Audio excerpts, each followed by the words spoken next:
11টা বাজে আমার বাড়ির সবাইও জানে যে আমি এলাকা যাবো না আজকে ডিউটি। পরে 11টার সময় ফোন দিয়ে ডেকে লেগেছে যে আশায় লাগবে আয়। তো ইতিমধ্যে এই শালগাড়িয়া গুডাউনের পরে আসছি, এখন দেখি ওর 22 এলাকা গাড়িতে উঠেছে নিয়ে। আর সেখানে শুভ ভাই বললে যে তুই চলা, ও এলাকা নামো। পরে এখন ওখানে বসেই আছি, ওই শালগাড়ির আর যারা ছিল ওরা আসতে একটু দেরি হলে যে বললে যে তাহলে চল যাই। সাথে সাথে ফোন আসলে প্রিন্সের, এমপি প্রিন্সের ফোন আসলে যে হচ্ছে পার্টি অফিসে আসো, চেয়ারম্যানের। তো পার্টি অফিসে উনি যদি এই দিক দিয়ে ঘুরে যায় তাহলে এই সঙ্গে এটা করে না, এটা হয় না। উনি এলাকা থানার সামনে দিয়ে যায়, এই ঘটনাটা ঘটে গেল। ওনার তো 2টা লাইসেন্স, একটা রিভলভার আর একটা এলাকা 2 কাটিস। ওইটা দিয়ে মনে হয় নাসির করছিল 4টা না 5টা, আর হচ্ছে ও মানে চেয়ারম্যান করছিল 2টা। হ্যাঁ, 2টা, বড়টা দিয়ে 2টা করছিল। তারপরে হচ্ছে ছত্রভঙ্গ করার জন্য যারাই হোক গুলি করে, পরে দৌড় মারে পালায়।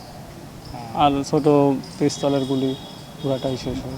না না, এটা এলাকা যেহেতু প্রিন্স সাহেব ফোন দিয়েছে তখন এলাকা গাড়ি এই দিক দিয়ে টান দিয়েছে। আমি তো আবারও বলছি যদি ওই দিক দিয়ে উনি ঘুরে দেয় তাহলে এই গালজামটা হয় না ছাত্রদের সাথে। এমপি প্রিন্স ফোন দেওয়ার সাথে বললে তো কীটা ফোন দিয়েছে, রতন আঙ্কেলও জিজ্ঞেস করলে বললে যে প্রিন্স ফোন দিয়ে ডাকতেছে পার্টি অফিস, সবাই আসে যাওয়া লাগবে। মানে এই ঘটনা প্রিন্সের নির্দেশ ছিল? অবশ্যই। কিলিং মিশনের সম্পূর্ণ ভিডিও ফুটেজ আমরা সিসিটিভি ক্যামেরা থেকে এবং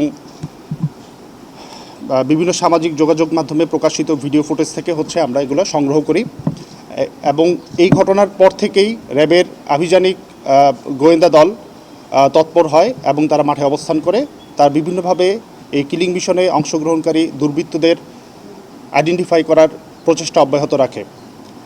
এরই অংশ হিসেবে আমরা আজকে 18ই আগস্ট ভোর 5:45 পাবনা র্যাবের একটি চৌকস আভিযানিক দল এই কিলিং মিশনে যে আসামি ওতপ্রোতভাবে জড়িত ছিল, আসামি মোহাম্মদ সোহেল খান, যে ভাড়ারার সাবেক চেয়ারম্যান সাঈদের ড্রাইভার হিসেবে কর্মরত ছিল। এবং আপনারা যদি ভিডিও ফুটেজটি দেখে থাকেন সেখানে সে তার নিজস্ব তার নীল রঙের যে ব্যাগ থেকে সে অ্যামুনিশন সাপ্লাই করছিল সাবেক চেয়ারম্যান সাঈদকে তার দোনলা বন্দুক থেকে ফায়ার করার জন্য।